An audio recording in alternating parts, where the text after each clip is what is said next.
Hello everyone, this is Dr. Noor Nigar, and today we are going to discuss clauses and types of subordinate clauses. Now let us start.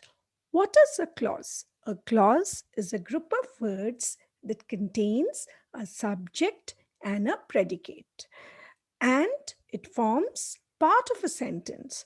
Now, what is a subject? A subject is the person or thing that is doing an action, or that is the focus of the sentence. So basically, the subject is the noun or the pronoun. What is a predicate? A predicate contains the verb. So a clause contains a noun and a verb, or a subject and a predicate, and it is always a part of a sentence. A sentence may have one or more than one clause. Now let us see this example. I graduated last year. I is the subject and graduated is the verb. So, graduated last year is the predicate. When I came here, I saw him. Now, when I came here is one clause, and I saw him is another clause. So, here this sentence contains two clauses. Now, the third sentence, when I came here, I saw him and he greeted me. This is just one sentence that contains three clauses, right? So we see a sentence may have one or more than one clause. Now let us move on to main clause and subordinate clause.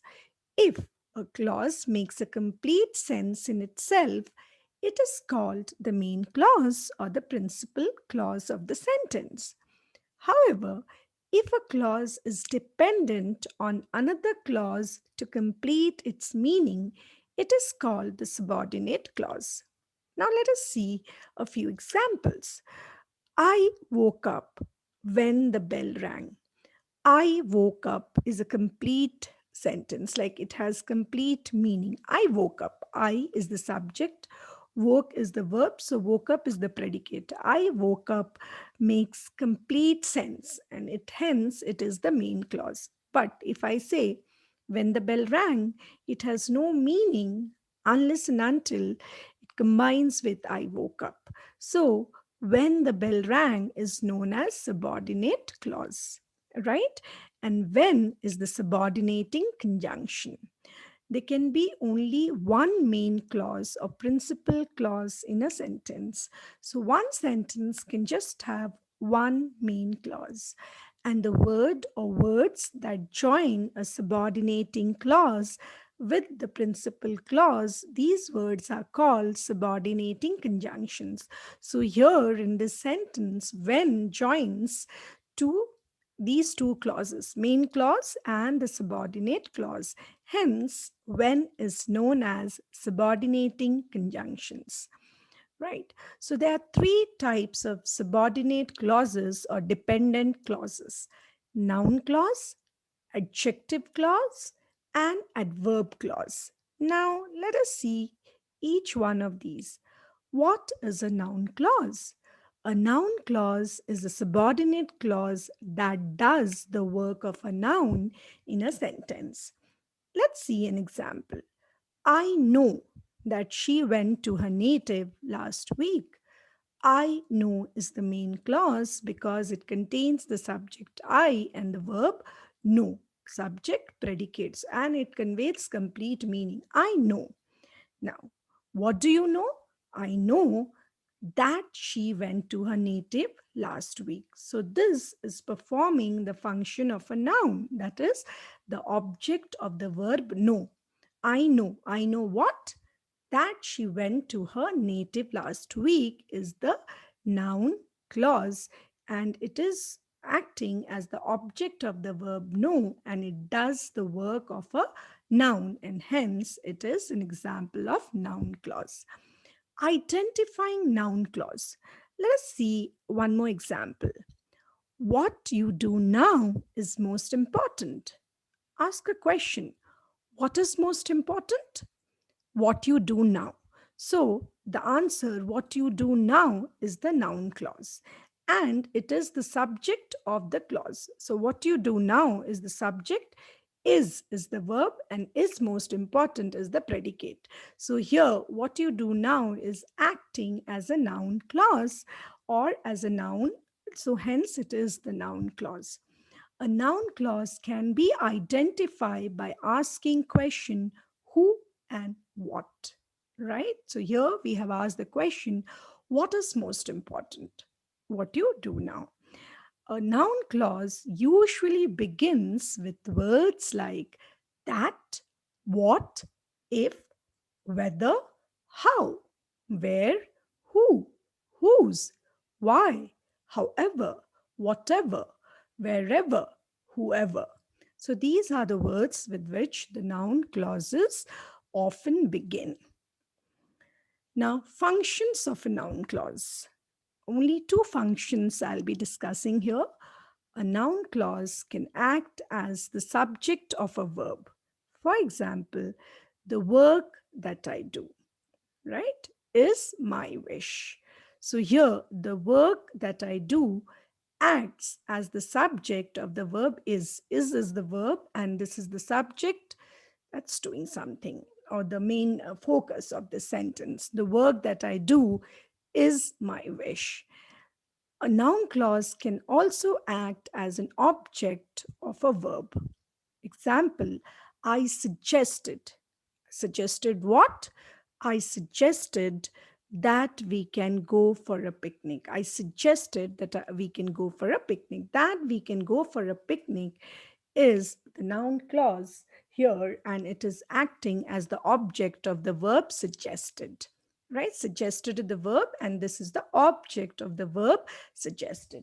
So a noun clause can function either as the subject of the verb or the object of a verb. Now let us see more examples of noun clause. He does not know where the box is. So he does not know what? He does not know where the box is. So where the box is the noun clause, which is acting as an object of the verb know. They felt bad. About what? That they had been deceived.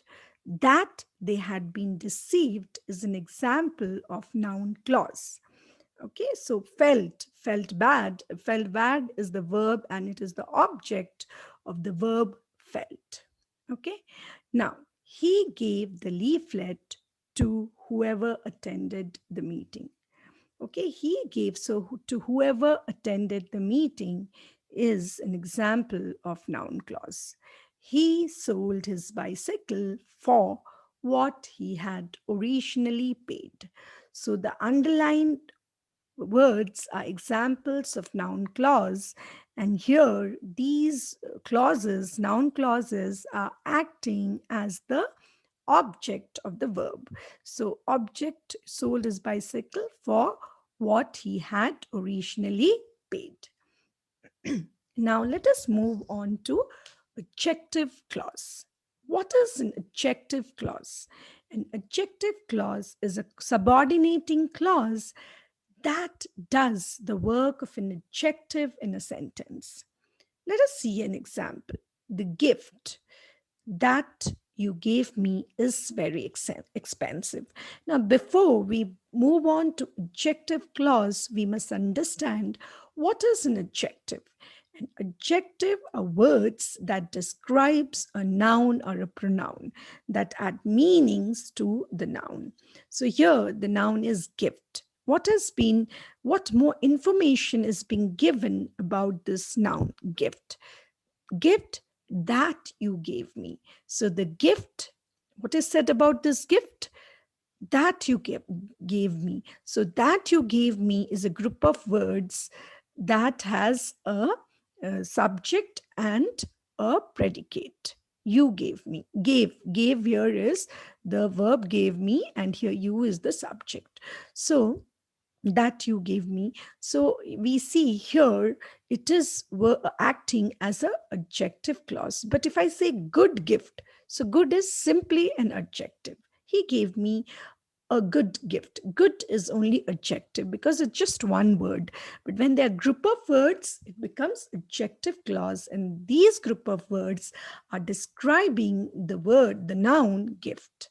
So we see an adjective clause can modify a noun, or it can also modify a pronoun in a sentence. And it is always placed nearest to the word that it qualifies. So see, that you gave me is the adjective clause that is placed very close to the noun gift. Now let us move on. Identifying an adjective clause. Let's see an example. Rekha carried a box that was too heavy for her. So Rekha carried a box is the main clause, and that was too heavy for her is the subordinate clause. Now, here we see the second clause qualifies or describes the noun box in the first clause. So, in this main clause, there's a box which is a noun, and what is being said about this noun or the box? That was too heavy for her. Therefore, the second clause here is an adjective clause. So we already know that an adjective clause is a clause that does the work of an adjective in a sentence. Identifying an adjective clause. An adjective clause is introduced by a relative pronoun who, whom, whose, what, which. Let's see an example. The girl who won the beauty pageant is here. The girl, what is being said about the girl? Who won the beauty pageant? Now, the girl, and here is the girl is the noun, and these words, who won the beauty pageant, describes the girl or adds meaning to the noun girl. And it starts with a relative pronoun. So this is an example of adjective clause. And an adjective clause can also be introduced by a relative adverb like when, where, why, how. Let's see an example. This is the school where I studied. So the noun is school, and where I study is the adjective clause that add meanings to the noun school. Let's see a few more examples. He's the boy who stole my pen. So boy is the noun, and here who stole my pen is the adjective clause, right? Who is the subject, and here stole is the verb. Stole my pen is the predicate. I took the juice that Meera offered. So here the noun is the juice and that Meera offered. So what is being said about the juice? That Meera offered. So that Meera offered is an adjective clause describing the noun juice. We stay in the house that is haunted. So the noun here is a house, and the adjective clause that describes the houses that is haunted. That is the noun, and is haunted is the verb. He is the person who wanted to meet you.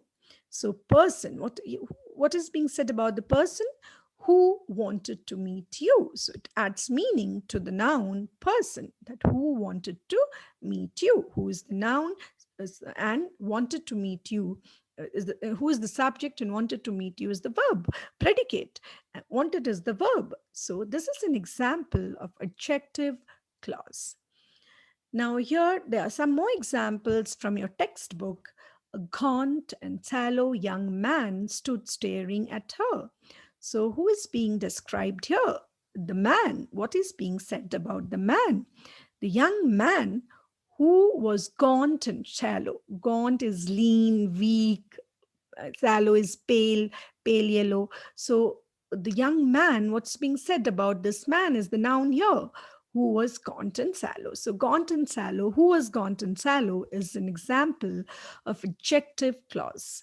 Okay, now let us move on to the next example. On my journey to Goa, I passed by a church of great antiquity. Now, how do we write it with an adjective clause? On my journey to Goa, I passed by a church which was of great antiquity. Now, what is being said about this church? This church is the noun, and what is being said to describe this church, which was of great antiquity. So, here, which was of great antiquity is an example of adjective clause.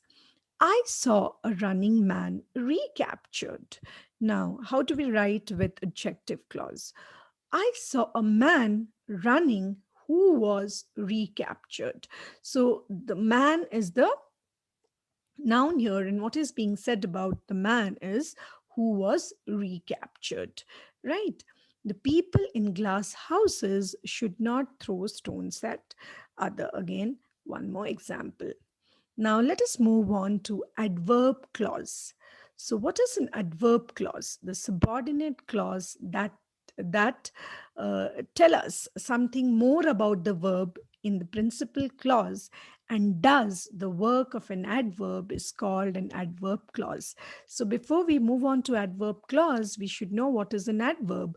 Just like an adjective adds meaning to a noun or a pronoun, an adverb adds meaning to a verb or to an adjective or even to another adverb, right? Let's see an example. Maya will play when her homework is done. So will play here is the verb. What meaning has been added to will play? Will play when her homework is done. So when her homework is done is the subordinate clause, which here is acting as an adverb clause, adding meaning to the verb will play, right? So in this sentence, the second clause acts as an adverb that qualifies the verb will play in the first clause. So an adverb clause can modify or add meaning to a verb, to an adjective, or to another adverb in the principal clause. So will play here is in the principal clause a verb, and it's being modified with adverb clause. Now, there are different types of adverb clauses, and let us see their functions along with the examples and the common subordinating conjunctions that are used with these adverb clauses. Different types of adverb clauses. Now, first, adverb clause of location or place. Adverb clause of place. Now, it tells us the place where something is happening. For example, the rabbit can go anywhere he wants. So, where he can go? Anywhere he wants. So, it answers the question, so it shows where the action is taking place. And the common subordinating conjunctions that can be used is where, wherever, anywhere. Next, adverb of time or adverb clause of time.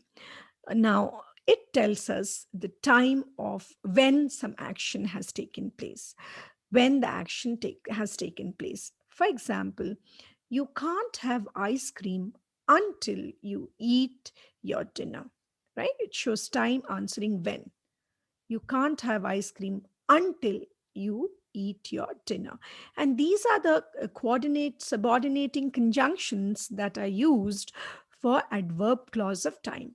After, until, before, by the time, since, when, while, as long as soon as. So these are the common subordinate conjunctions that is used with the adverb clause of time. Next, the adverb clause of reason. And it answers the question why something is happening, why the action has taken place. Why?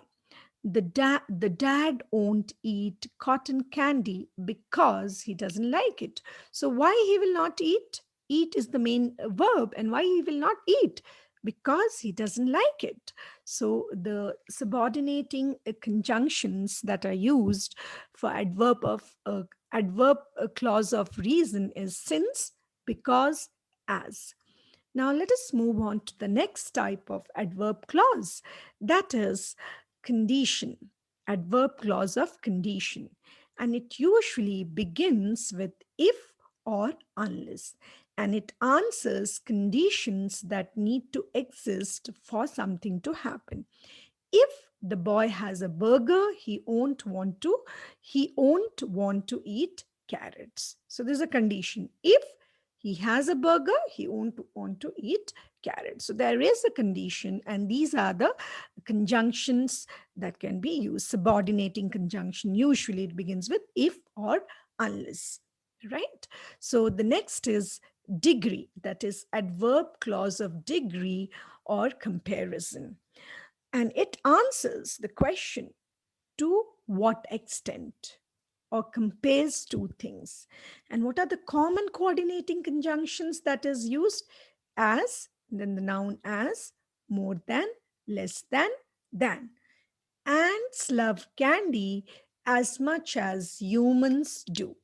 So as much as, so as much as. So as and as here is used as a coordinating, subordinating conjunction here, acting as the adverb clause of comparison or degree. Now, the next type of adverb clause is adverb clause of concession. Here, adverb clause of concession gives contrasting statements, and the common subordinating conjunctions that is used in adverb clause of conjunctions are while, though, although, even though, even if. Let's see an example. While I used to love candy, I don't like it anymore. So this is giving a contrasting statement. Yes, used to love, but I don't like it anymore. Last, the adverb clause of manner. Clause of manner answers the question how some action takes place, how, in what manner. And the common subordinating conjunctions used here are as, like. The rabbit is eating those carrots like he has never been fed. So these are the examples of, these are the different types of adverb clauses with examples, and what function it does, what question these they answer, and what are the common subordinating conjunctions that is used. Let us see a few examples from your textbook. When he arrived, I took him immediately into the room. This is an example of adverb clause of time. It tells us the time when something happened, when he arrived. The teacher led the students. Where did the teacher led the students? Where their parents were, awaiting them. So where their parents were is an example of adverb clause of place. If the sky falls, there is a condition. Definitely it is, obviously it is an example of adverb clause of condition. If the sky falls, we shall catch birds. Now next, they did as much as they could. Adverb clause of comparison. Already I have told you the conjunctions. From the conjunctions also you can identify the type of clause, the type of adverb clause it is, and also the question that it answers. The next example. It was so dark that you could not see your hand. This is the adverb clause of result. It was dark, so that's the reason why you could not see your hand. So these are the examples of adverb clauses, and these are the sources from which I have taken a few examples and this particular chart. Thank you very much. See you in my next video. Thank you, all of you.